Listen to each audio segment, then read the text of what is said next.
श्रीमद्भागवत स्कंद 6 अध्याय 16 श्लोक 29, 30, 31, 32। तथा कतिपयो गिर्विद्येद्धमनो गति जगाम देवदेवस्य शेषस्य चरणान्तिकम् मृणालगौरं क्षितिवाससंस्फुरत्किरीटकेयूरकटित्रकङ्कणं प्रसन्नवक्त्रारुणलोचनं मृतं ददर्श सिद्धेश्वरमण्डलैः प्रभुं तद्दर्शनध्वस्तसमस्तकिल्बिषः स्वच्छामलन्तःकरुणोऽभ्यजान्मुनि प्रवृद्धभक्त्या प्रणया सुलोचन प्रहृष्टरोमा मदादिपूरुषं। नारायण। भगवान श्रीमन्नारायण परात्पर पुरुषोत्तम के भक्त देवर्षि नारद ने शूरसेन चित्रकेतु को संकर्षण विद्या का उपदेश दिया।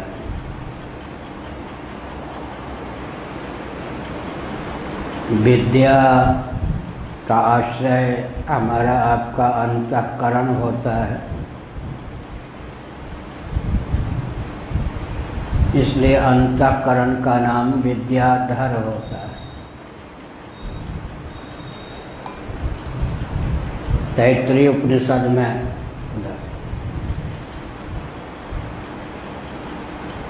अंतःकरण में ही वेद की स्थिति मानी गई है।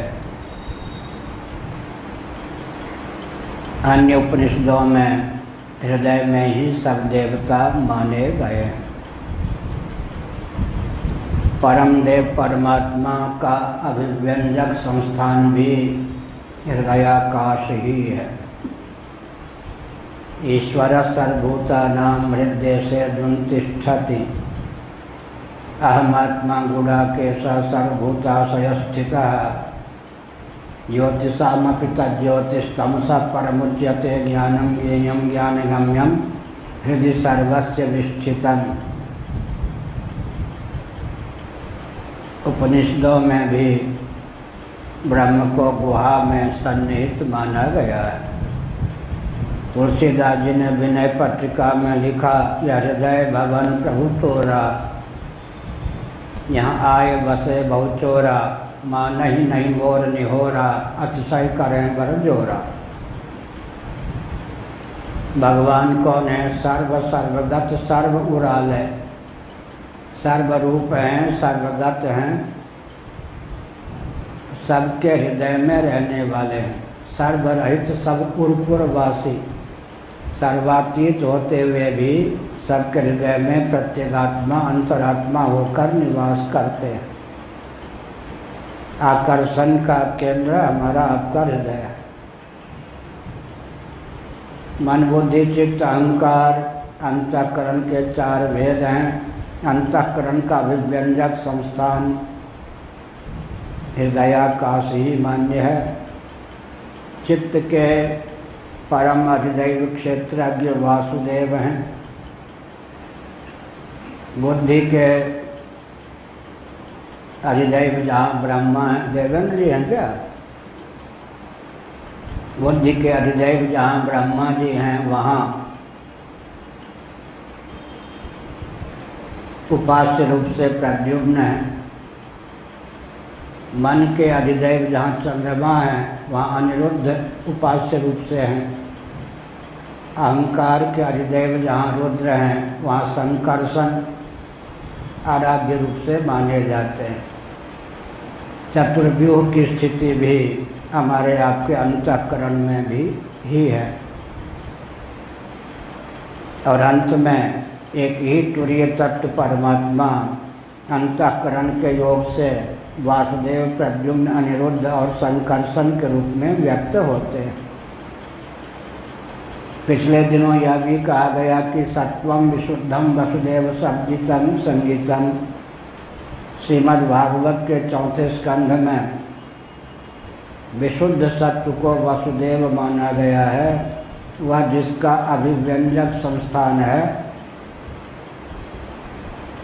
शुद्ध सत्व विशुद्ध सत्व के योग से जिस परमात्मा की अभिव्यक्ति होती है, वह अभिव्यक्त परमात्मा और अभिव्यंग परमात्मा का नाम वासुदेव होता है। उसी को चैत्य भी कहा गया। श्रीमद्भागवत के एकादश स्कंध में आचार्य चैत्य वपुषा स्वगति व्यनक्ति। चैत्य का अर्थ है यहाँ पर चित्त के नियामक परमात्मा। तो अंतःकरण का बहुत महत्व है। पुंडरीकाकार जो हृदय है, इसका अंदर का हिस्सा, पुंडरीक माने कमल का, पुंडरीकाकार जो हृदय है, उसमें जो छिद्र है, उस छिद्र में अर्थात आकाश में अंतःकरण को अभिव्यक्त करने की क्षमता है। हृदयाकाश में अंतःकरण को व्यक्त करने की क्षमता है। और एक नियम है, अभिव्यंग की अभिव्यक्ति अभिव्यंजक के अधीन होती है। अभिव्यंजक के तारतम्य से अभिव्यंग की अभिव्यक्ति में तारतम्य होता है। विद्युत अभिव्यंग है, उसकी अभिव्यक्ति अभिव्यंजक बल्ब और बादल पर निर्भर है। बल्ब और बादल के तारतम्य से विद्युत की अभिव्यक्ति में भी तारतम्य होता है। हमारे अंतःकरण में भगवान चतुर्व्यूह होकर विद्यमान है। पहले तो चित्त के देवता वासुदेव, बुद्धि के देवता ब्रह्मा, मन के देवता चंद्रमा, अहंकार के देवता शिव हैं, ऐसा समझना चाहिए। कृष्णावतार में उन्हीं का नामांतर हो जाता है। चित्त के देवता वासुदेव ही कहे जाते हैं, बुद्धि के प्रद्युम्न कहे जाते हैं। ब्रह्मा और प्रद्युम्न की एक रूपता सिद्ध हो जाती है। मन के देवता चंद्रमा और अनिरुद्ध की एक रूपता हो जाती है। अहंकार के देवता शिव और संकर्षण की एक रूपता हो जाती है। संकर्षण बलराम जी को कहते हैं। बलराम जी का मौलिक नाम शेषनाग है, शेष है। एक दिन हमने संकर्षण की व्युत्पत्ति श्रीमद्भागवत के अनुसार बता दी। देवकी के गर्भ में पहले आए, ये भगवान के धामस स्वरूप हैं। भगवान ने कहा कि गर्भ पवित्र हो गया, हमारी अभिव्यक्ति के अनुकूल हो गया, अब भैया गर्भ जल्दी खाली करो, हमें त्वरा है माँ के गर्भ में प्रकट होने के लिए। तब योग माया ने क्या किया, देवकी के गर्भगत उस शिशु को रोहिणी के गर्भ में डाल दिया। इसीलिए इनका नाम संकर्षण हो गया। टीकाकारों ने लिखा है, सामान्य जीव जो होता है देह त्याग किए बिना एक माँ के गर्भ में आकर दूसरी माँ के गर्भ में नहीं जा सकता। गर्भस्राव हो जाए, कुछ हो जाए, लेकिन यह शेषनाग की, भगवान शेष की विशेषता है। पहले उदित होते हैं, जा दिन से हरिगर्भ ही आए। पहले कहाँ पर, देवकी के गर्भ में आते हैं। और योग माया कल कुशल क्या करती है, देवकी के गर्भगत शिशु को रोहिणी के गर्भ में पहुंचा देती है। रोहिणी जी को जन्म देने का सौभाग्य प्राप्त होता है। इसलिए अन्वर्थ नाम है संकर्षण। संकर्षण विद्या का उपदेश दिया देवर्षि नारद ने शूरसेन को, चित्रकेतु को। पहले ही बता रखा था, कुल 7 रात्रि 7 दिनों की अवधि में तुम्हें यह विद्या आंशिक सिद्ध हो जाएगी। विद्या की प्रतिष्ठा, विद्या का प्रवेश होता है कान के द्वार से, अनुश्रविक। गुरुमुख से विद्या अभिव्यक्त होती है, शिष्य के कान के माध्यम से, कर्णरंध्र के माध्यम से हृदय में प्रतिष्ठित होती है। अब विद्याधर कौन हो जाता है? विद्या को जो धारण करे उसका नाम विद्याधर। अंतःकरण, अंतःकरण क्या है? वासुदेव प्रद्युम्न अनिरुद्ध संकर्षण का सामान्य रूप से अभिव्यंजक संस्थान। जब अंतःकरण 4 रूपों में व्यक्त होता है तब अभिव्यक्त परमात्मा का नाम वासुदेव प्रद्युम्न अनिरुद्ध संकर्षण हो जाता है। मौलिक रूप में अंतःकरण में विद्या स्थित होती है, इसलिए अंतःकरण का नाम विद्याधर हो जाता है। जब गुरु की वाणी से हृदय में, शिष्य के हृदय में विद्या पहुंच जाती है तब विद्या का धारक अंतःकरण विद्याधर बन जाता है। 7 दिनों तक केवल जल पीकर रहने वाले चित्रकेतु को हृदय में कितना शोधन प्राप्त हुआ। 7 दिन तक जल पी के रहे, अन्न फल दुग्ध आदि का सेवन नहीं किया, संकर्षण विद्या का जप किया, पाठ किया। उसके प्रभाव से उनके अंतःकरण में इतनी विशुद्धि हुई कि उनके अंतःकरण की गति उनके अंतःकरण तक हो गई। भाषा कुछ पेचीदी लगती होगी। जैसे आपका घर कोई है, उसको छोड़ के बाहर काम काज से गए, लौट के फिर घर में आ गए।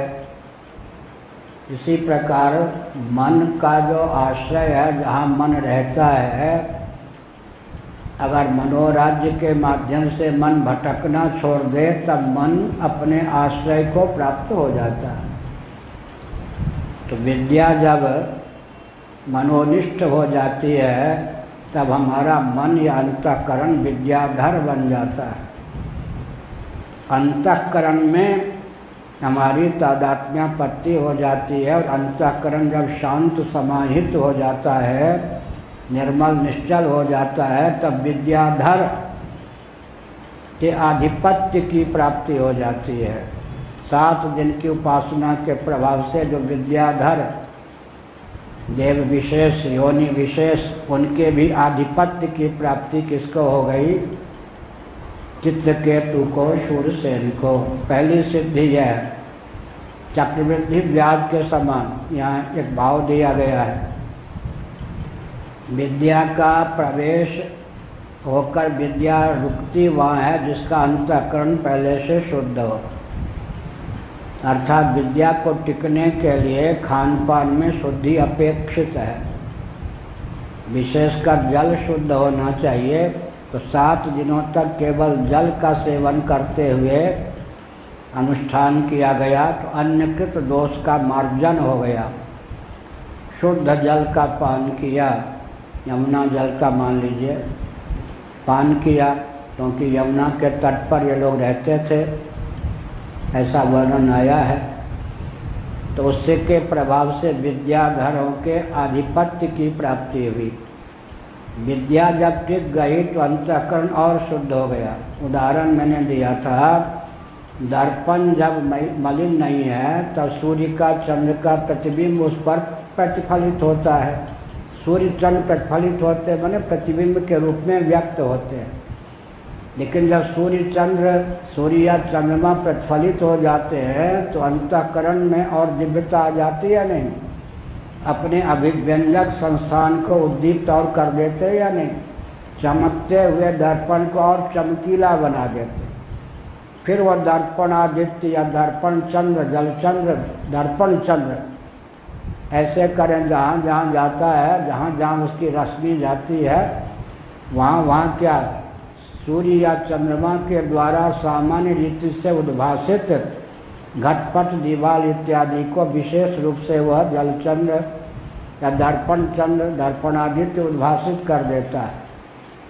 अंतःकरण की शुद्धि हो तो मंत्र धारण होता है। मंत्र अपने या विद्या अपने आश्रय को और चमका देती है। चक्रवृद्धि व्याज के बल पर फिर विद्या का उत्तर स्वरूप और प्रकट हो जाता है। ज्यों ज्यों अंतःकरण शुद्ध होता है त्यों त्यों अंतःकरण को प्रज्वलित करने वाली, उद्दीप्त करने वाली विद्या का उत्तरोत्तर स्वरूप प्रकट होता है। फिर अंत में जाकर विद्या का जो परम अर्थ होता है उसकी अभिव्यक्ति होती है। एकाएक विद्या के परम अर्थ इष्टदेव की अभिव्यक्ति नहीं होती है। प्राथमिक रूप है कि विद्या के सेवन से विद्याधर की अभिव्यक्ति होती है। अंतःकरण जो है वह वासुदेव, प्रद्युम्न, अनिरुद्ध, संकर्षण का एक ही भूत स्वरूप कुछ मंद रूप विद्याधर होता है। उसके आधिपत्य को प्रदान किया विद्या ने। फिर उसके प्रभाव से अंतःकरण में जो चमत्कृति आई, उस चमत्कृति के बल पर संकर्षण विद्या के माध्यम से जो उपास्य संकर्षण शेषदेव, उनके लोक में अप्रत्याहत गति हो गई। नारद जी आदि की अप्रत्याहत गति है, जिसकी भी व्याख्या 3-4 दिन पहले कर दी गई। गति के अवरोधक कौन कौन हैं? काम, मर्यादा का अतिक्रमण करके काम जिसके जीवन में उद्दीप्त होता है, शीलवती देवियाँ किवाड़ बंद कर लेती हैं, मुख बंद कर लेती हैं, इसकी दृष्टि न मुझ पे पड़ जाए। अप्रत्याहत गति को रोकने वाला कौन है? मंथर, मंद गति, काम के कारण। क्रोधी से व्यक्ति बचता है, इसकी आँख साग मिल गई तो ये तो हमको भी क्रोधी बना देगा, मन न जाने क्या उपद्रव कर देगा।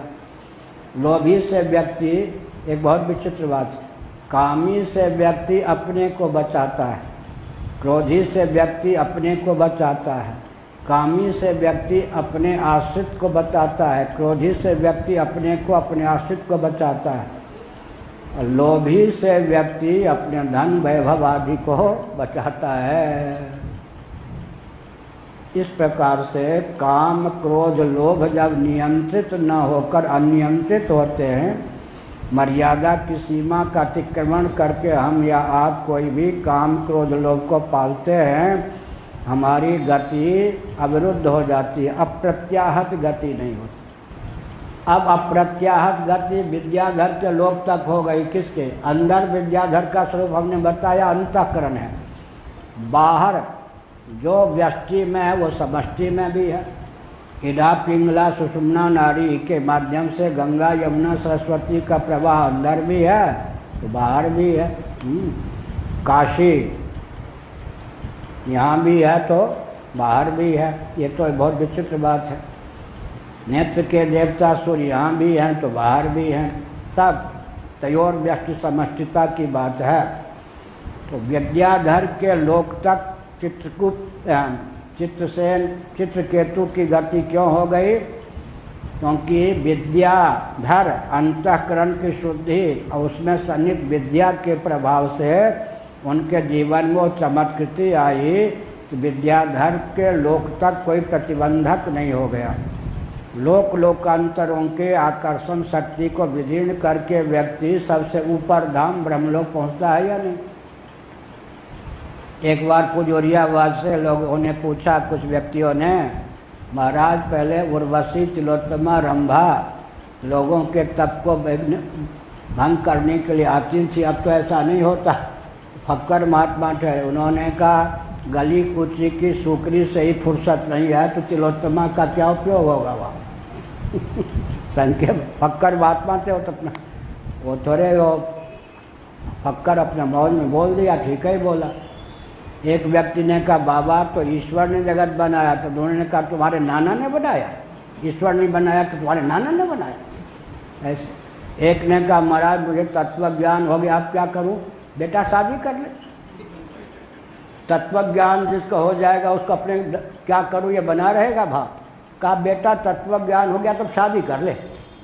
फक्कर लोग ऐसे ही बोलते हैं। हम लोग तो आचार्य परंपरा के हैं, हमको तो बोलने में क्या पंचावय वाक्य ये वो सब रखना पड़ता। फक्कर महात्मा तो बिल्कुल निरावरण बोलते तो हुआ या नहीं? तो विद्याधर के लोक में गति हो गई, लेकिन विद्या का आलंबन नहीं छोड़ा। हाँ ये भी एक बात है। विद्याधर के लोक में गति हो गई, विद्याधर के नायकत्व का पद मिल गया, विद्या का आलंबन नहीं छोड़ा। तो फिर क्या हुआ, वो विद्या इतनी फलवती हुई कि एक दिन बताया था स्वाध्याय का क्या फल है, योग दर्शन। 5 यम भी हो, 5 नियम भी जीवन में हो तो बहुत बड़ा सिद्ध हो जाता है व्यक्ति। मानवोचित शील का नाम है ना यम नियम। स्वाध्याय का फल क्या दिया है, इष्ट देवता का दर्शन, योग दर्शन। अपरिग्रह का फल क्या है, बाह्याभ्यंतर परिग्रह न करे, पूर्व जन्म की स्मृति। अहिंसा का फल क्या दिया है, परस्पर लाग डांट रखने वाले जो वैर हैं वो भी उसके सानिध्य में परस्पर लाग डांट न रखें, वैर विहाय तरह एक संगा। यम नियम का फल भी तो बहुत ऊंचा है, फिर आसन का फल, फिर प्राणायाम का फल, फिर धारणा का प्रत्याहार, धारणा, ध्यान, फिर सविकल्प समाधि, निर्विकल्प समाधि, फिर तत्व ज्ञान का फल कुछ नहीं दिखाई पड़ता जीवन, फल तो कसौटी है ना। फल बल कल्प होता है कि कौन सा साधन उसके जीवन में प्रतिष्ठित है, फल बल कल्प होता है। आजकल वो हैं तो नहीं, बुरा नहीं मानेंगे, वो हैं, सुन रहे। खैर एक व्यक्ति आए स्वामी अखंडानंद जी महाराज के पास, उन्होंने कहा महाराज कोई वेदांत का ग्रंथ बताइए मैं पढ़ लूँ। उन्होंने कहा था तो पंचदशी पढ़ना। ये फिर उसने नहीं कहा तो कौन पढ़ावेगा, पढ़ना। उसने समझा ठीक है, कोई अनुवाद ले लिया, पढ़ा। 10 दिन बाद आया तो महाराज अब कौन ग्रंथ कहूँ पढ़ूँ। हमने कहा बताया था पंचदशी पढ़ने, पढ़ ली मैंने। उन्होंने कहा भाई हाथ जोड़ते मेरे पास बता, जिसको 10 दिन में 1571 श्लोकों वाली पंचदशी जिसने पढ़ ली, तो हमारे बैठे हैं बहुत डिग्री डिप्लोमा है, बहुत अच्छे हैं, इनको हमने 2-4 ग्रंथ बताया, अब आके का सब हमने पढ़ लिए। अरे राम, हमने कहा भैया हमसे तो फिर मत पूछो क्या पढ़ूँ। कोई हमारा ऐसा ग्रंथ होगा आध्यात्मिक ग्रंथ जिसको कोई कहे कि पढ़ लिया, जीवन भर रामचरितमानस पढ़ते रहो, कोई कहेगा कि पढ़ने की जरूरत नहीं है। गीता जीवन भर सभी भाष्य सहित आर्षक ग्रंथ ऐसे होते हैं कि कभी पूरा होने पर भी कभी पूरे नहीं होते, यही ना। तो हमने क्या संकेत किया, हमने यह संकेत किया कि विद्या का क्रम टूटे नहीं, विद्या का क्रम विद्याधर पद मिल गया फिर भी विद्या का क्रम टूटा नहीं, अर्थात पाठ चलता रहा। तो हमने कहा स्वाध्याय का अर्थ क्या होता है, जप। स्वाध्याय का पहला अर्थ क्या होता है, स्व अध्याय, स्वरूपानुसंधान। वेदांत विधा से स्वरूपानुसंधान का नाम है स्वाध्याय। फिर स्वाध्यायोध्येतव्य है, इस वचन के अनुसार स्वाध्याय का अर्थ ब्राह्मण क्षत्रिय वैश्यों के लिए क्या होता है, अपनी शाखा के वेद का अध्ययन। फिर स्वाध्याय का अर्थ क्या होता है, जप, इष्ट देवता के मंत्र का जप या स्तोत्र का पाठ, यह है स्वाध्याय। स्वाध्याय का फल क्या लिखा है योग दर्शन में, इष्ट देवता का साक्षात्कार। तो विद्या और संकर्षण विद्या के जप के प्रभाव से विद्याधर पद को प्राप्त हुए। अब विद्याधर पद को प्राप्त हुए तो हमने बताया कि अहंकार का अधिदैव कौन है, संकर्षण शेषनाग। विद्याधर के पद का अर्थ होता है मनोवृत्ति, मन बुद्धि चित्त अहंकार की वृत्ति अपने आश्रय में आकर शांत और समाहित हो गई, निर्मल निश्चल हो गई। अंतःकरण तक पहुँचने पर भी बहुत सिद्धि मिलती है। आजकल सिद्धि विहीन जीवन, आत्मा और ब्रह्म की बात एक क्षण में कह देंगे मैं ब्रह्म हूँ। अरे ब्रह्म हो तो ब्रह्म हो या ब्रह्म हो। जिसको मन की सिद्धि हो गई तो त्रिकालज्ञ होगा या नहीं, इसकी व्याख्या बहुत पहले कर चुके हैं। मन क्या है जी, इंद्रियों की गति केवल वर्तमान तक होती है। छांदोग्य उपनिषद के अनुसार बोल रहा हूँ, 8वें अध्याय के अनुसार मन की गति भूत भविष्य वर्तमान तीनों काल में होती है। मन तक मन की पहुँच हो गई, क्या मन तक मन की पहुँच हो गई, भटकना मन ने छोड़ दिया तो भूत भविष्य वर्तमान तीनों कालों का मर्मज्ञ होगा या नहीं। बहुत बढ़िया चित्रकेतु ने कहा था, बहुत अच्छा अर्थ भगवती सरस्वती कृपा से प्राप्त हुआ। अंतर्यामित्व किसके जीवन में आता है? पहला निष्पाप हो, दूसरा तपस्वी हो, तीसरा विद्वान हो, चौथा क्या समाधिस्थ हो। विद्या के पहले तप और बाद में समाधि। तप और समाधि विहीन जो विद्या होती है उपद्रव करती है सब अभिमान में। तप और समाधि से युक्त जो विद्या होती है वो पचती है, वो विद्या है। लेकिन तप और समाधि के भी पहले सबसे पहले क्या होना चाहिए? निष्पापता। अंतर्यामित्व को विकसित करने के लिए चित्रकेतु ने बहुत बढ़िया कहा अंगिरा ऋषि से, आपको मैं क्या बताऊं, आप तो पहले से जानते हैं, लेकिन मेरे मुख से ही सुनना चाहते हैं तो मेरा कष्ट सुन लीजिए। आप पहले से ही जानते हैं, इसमें हेतु क्या दिया? आप निष्पाप हैं। दूसरा क्या दिया? तपस्वी हैं। तीसरा क्या दिया? विद्वान हैं। चौथा क्या दिया? समाधिस्थ हैं, समाधिनिष्ठ हैं। अंतर्यामित्व को विकसित करने के लिए 4 गुण चाहिए। अब ये संकर्षण विद्या ने क्या किया? अंतःकरण तक मन बुद्धि चित्त अहंकार को अपने मौलिक स्वरूप तक पहुंचा दिया, तो विद्याधर का पद प्राप्त हो गया। समष्टि में विद्याधर के लोक तक गति हो गई। उसके बाद विद्या का आलंबन नहीं छोड़ा। विद्या स्वाध्याय का फल है, इष्ट देव का साक्षात्कार। संकर्षण विद्या का अर्थ है संकर्षण पद तत्व का दर्शन, संकर्षण तादात्म्यपत्ति, संकर्षण तत्व का दर्शन, इष्ट देव का दर्शन। ये फिर विद्या का अंतिम फल क्या है? संकर्षण से माने इष्ट देव से सायुज्य की प्राप्ति। विद्या का चरम फल होता है इष्ट देव के सायुज्य की प्राप्ति।